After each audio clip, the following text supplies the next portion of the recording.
Bonjour à toutes et à tous, c'est l'heure de votre journal qu'on entame avec les titres de l'actualité. Arrivé hier soir à Nouakchott du ministre des Affaires étrangères en qualité d'envoyé spécial du président de la République. Une visite qui vient là renforcer la dynamique positive que connaissent les relations algéro-mauritaniennes.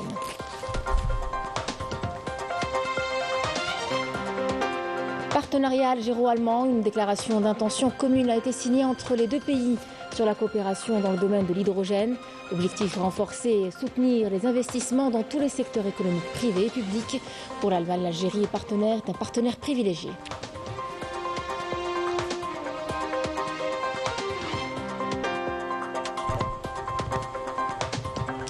Les bombardements sionistes dans la bande de Gaza et en Cisjordanie occupée sont alors au 5e mois. Le bilan des victimes est juste accablant. Des familles entières sont décimées malgré les défis insurmontables. La solidarité est bel et bien là. La résilience du peuple palestinien reste inébranlable.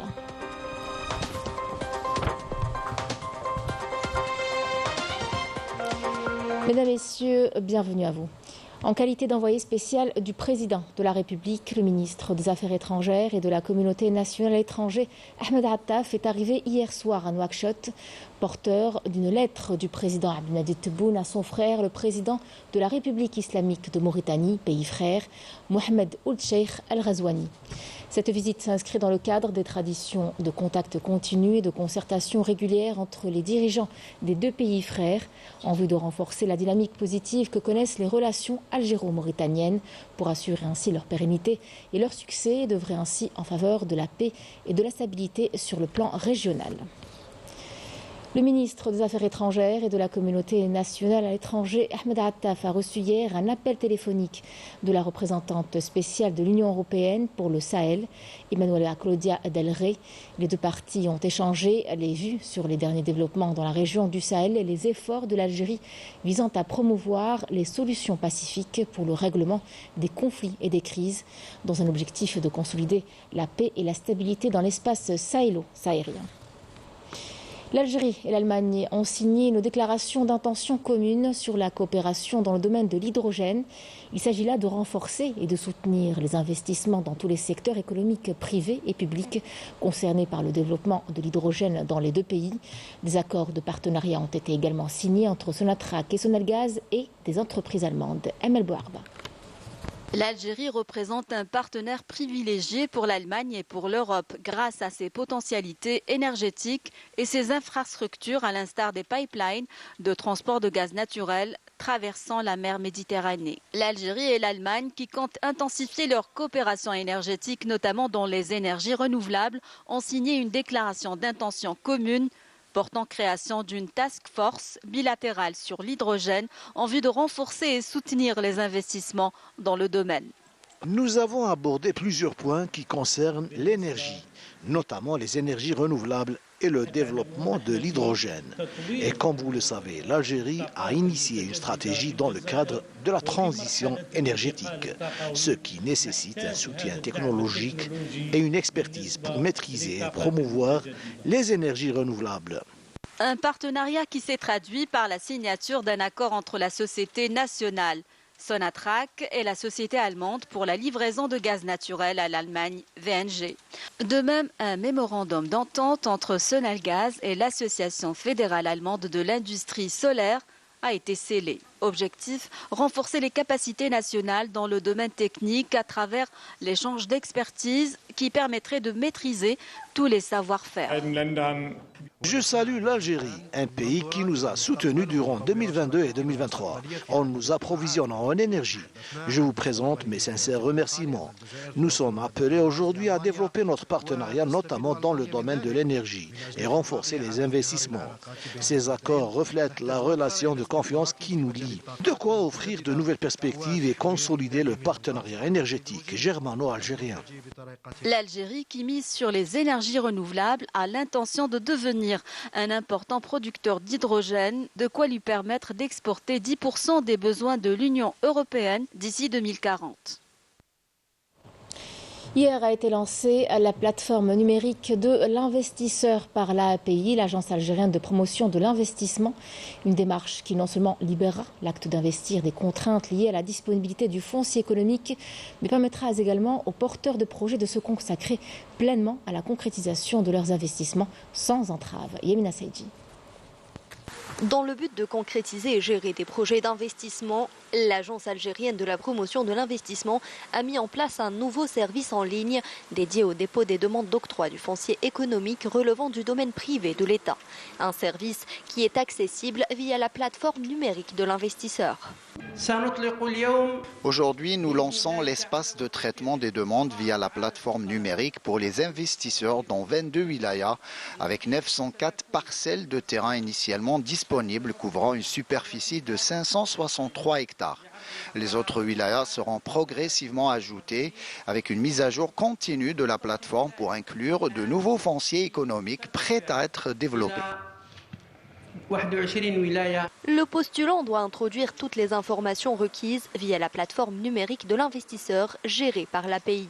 Le traitement de la demande d'octroi du foncier économique s'effectue de façon numérique à travers une grille d'évaluation des projets. Il y a des secteurs, des filières qui sont saturés. Ceux-là aussi, ils auront leur chance de réinvestir ou de faire des extensions. Mais la priorité aujourd'hui, c'est dans, par exemple, le textile est une priorité, les énergies renouvelables est une priorité. Et tout ça, et l'agriculture, bien sûr, en première position, qui a une autre plateforme qui s'appelle l'Audace, mais qui sont liées parce qu'il y a l'agriculture et la transformation industrielle, donc qui sont liées l'une à l'autre. Et donc aujourd'hui, toute cette plateforme numérique va justement faire une préinscription des dossiers qui sont en attente depuis très longtemps, parce que maintenant, nous rassemblons tous les guichets, c'est un seul guichet. Je crois que c'est une chose qui va donner plus de transparence, qui va fluidifier le processus de traitement des dossiers. Ça va donc remédier à des situations de lenteur que nous avions connues dans le passé. Et ça donnera l'opportunité aux opérateurs économiques de pouvoir se regrouper dans des pôles industriels dédiés à des secteurs d'activité. L'investisseur, en un seul clic, peut avoir accès aux fonciers disponibles à travers le territoire national. La plateforme donne la possibilité donc à tous les investisseurs, peu importe la taille de leur investissement, à avoir accès à la demande de foncier industriel. Elle permet aussi le suivi en temps réel de l'état d'avancement de la demande et en toute transparence, contrairement à ce qui se faisait avant. Grâce à cette nouvelle plateforme, la gestion des dossiers du foncier économique, auparavant entravée par des pratiques bureaucratiques, bénéficiera d'une plus grande transparence et crédibilité, ce qui stimulera les efforts de diversification de l'économie nationale. Création d'un pôle technologique national dans la wilaya d'Annaba, c'est ce qui a été proposé hier par le ministre de l'économie, de la connaissance, des start-up et des micro-entreprises après avoir présidé la foire algérienne de l'entrepreneuriat. L'État tient tout simplement à promulguer des lois et mettre en place des mesures incitatives pour encourager l'économie numérique et d'en faire un pilier de l'économie nationale. Marim Damis. La foire algérienne de l'entrepreneuriat, de la formation et de l'économie numérique à Annaba a constitué une véritable opportunité aux jeunes investisseurs pour mettre en avant leurs compétences en matière d'idées innovantes et d'entrepreneuriat.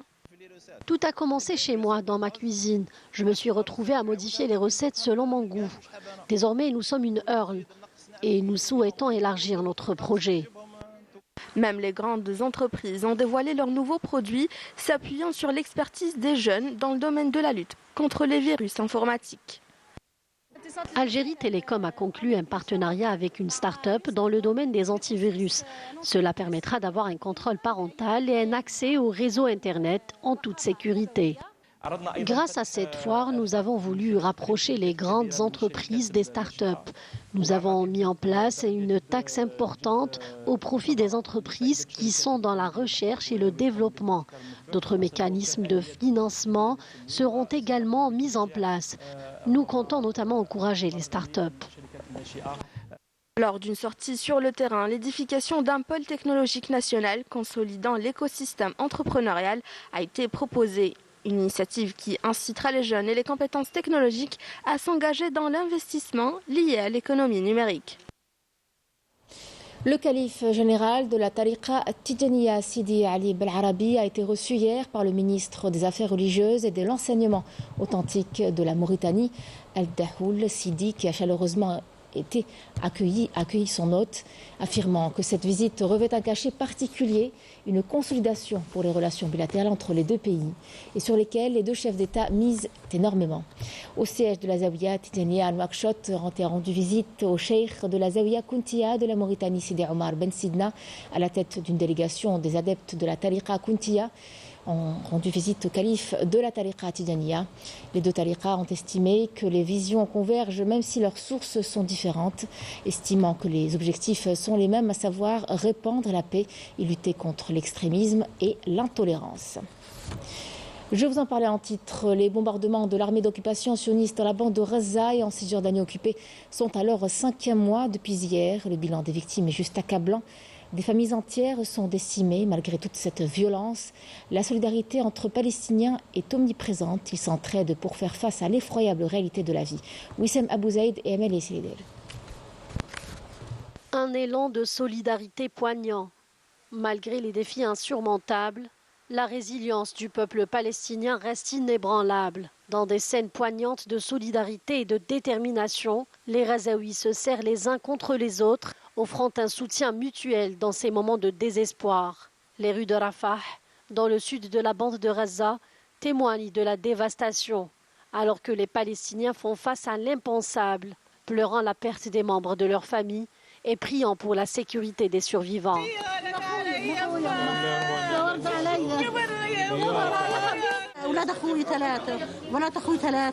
J'ai perdu 3 neveux et 3 nièces. Regardez, c'est un véritable massacre. Ils n'arrêtent pas de nous bombarder, on n'a plus rien à faire.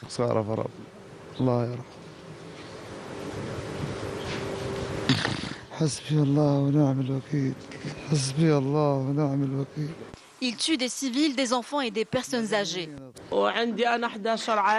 Nous sommes 11 familles déplacées. La maison s'est effondrée sur nos têtes. Que voulez-vous qu'on fasse ? Plus de 15 massacres ont été perpétrés contre des familles dans la bande de Gaza au cours de ces dernières 24 heures, faisant plus de 130 martyrs et plus de 170 blessés. Les bombardements à Gaza ne connaissent pas de répit. Le sang des civils palestiniens coule jour et nuit. À Khan Younes, le complexe médical El-Nasr, assiégé depuis quelques jours, est au bord d'une catastrophe humanitaire sans précédent. Les équipes de secours sont bloquées, incapables de récupérer les victimes qui pourraient être juste aux portes de l'hôpital. Même les patients et le personnel médical sont pris pour cible. Plus encore, plusieurs victimes sont toujours piégées sous les décombres et sur les routes, et que l'occupant empêche les ambulances et les équipes de la protection civile de les secourir. Alors que le monde est horrifié par le génocide à Gaza, la communauté internationale est appelée encore une fois à agir. Mais les paroles doivent maintenant être suivies par des actions concrètes pour mettre fin à cette tragédie humaine. L'armée d'occupation sioniste a bombardé ce matin Rafah, ville du sud de la bande de Gaza, où s'entassent plus d'1 million de personnes, faisant craindre un désastre humanitaire. Alors que dans la nuit de jeudi à vendredi, des témoins ont fait état de frappes sionistes mortelles dans le centre et le sud de Gaza. L'ancien envoyé personnel du secrétaire général des Nations Unies au Sahara occidental, Christopher Ross, a critiqué les médias et le gouvernement marocain qui ne cessent de mener des campagnes de désinformation et de porter de fausses accusations contre lui lors de l'exercice de ses fonctions, soulignant que le Marzen souhaite un envoyé onusien dans la région dépourvue de neutralité pour satisfaire ses ambitions. Dans le cadre de l'exercice du droit de réponse, Ross a réagi aux accusations fallacieuses publiées sur un site marocain et à celles déjà exprimées par de hauts responsables du Marzen concernant une prétendue hostilité envers le Maroc dans des tentatives de diffamation à cause de sa neutralité dans le dossier sahraoui. Le diplomate a précisé qu'il a œuvré comme envoyé personnel du secrétaire général des Nations Unies pour le Sahara occidental pendant 8 ans, rappelant que sa mission, telle que définie dans les résolutions successives du Conseil de sécurité, était de faciliter les négociations directes entre les deux parties au conflit, à savoir le Maroc et le Front Polisario, en vue de parvenir à une solution politique mutuellement acceptable qui pourvoit l'autodétermination du peuple sahraoui. Infertilité, insuffisance cardiaque ou encore maladie rénale, le changement climatique a de nombreuses répercussions néfastes sur la santé humaine, que ce soit de manière directe ou indirecte. L'occasion de nous intéresser ce midi à ce qui a été dit et décidé lors d'un séminaire sur l'impact du changement climatique sur la santé, organisé par l'Académie algérienne des sciences et des technologies au Palais de la Culture Moufdi Zakaria hier. Experts et spécialistes lancent un appel. Couverture Farid Hamdi.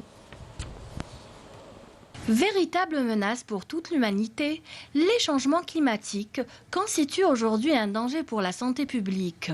Les experts tirent la sonnette d'alarme et appellent à prendre les mesures nécessaires pour réduire les dangers résultant des changements climatiques. Aujourd'hui, nous avons choisi le sujet de l'impact du changement climatique sur la santé. Comme vous savez, ce sujet est très important, pas uniquement pour l'Algérie, mais pour toute la planète, parce qu'il engage le devenir donc, de toute la société et de tous les secteurs, si vous voulez, de développement national. On peut parler de l'agriculture, on peut parler de l'eau, on peut parler de la pêche, on peut parler des forêts. Donc tous les domaines sont concernés par la question du changement climatique. Les vagues de chaleur, plus en plus fréquentes, sont également derrière des maladies comme la déshydratation et les maladies cardiovasculaires. Les personnes âgées, les enfants et les personnes souffrant de maladies chroniques sont particulièrement vulnérables.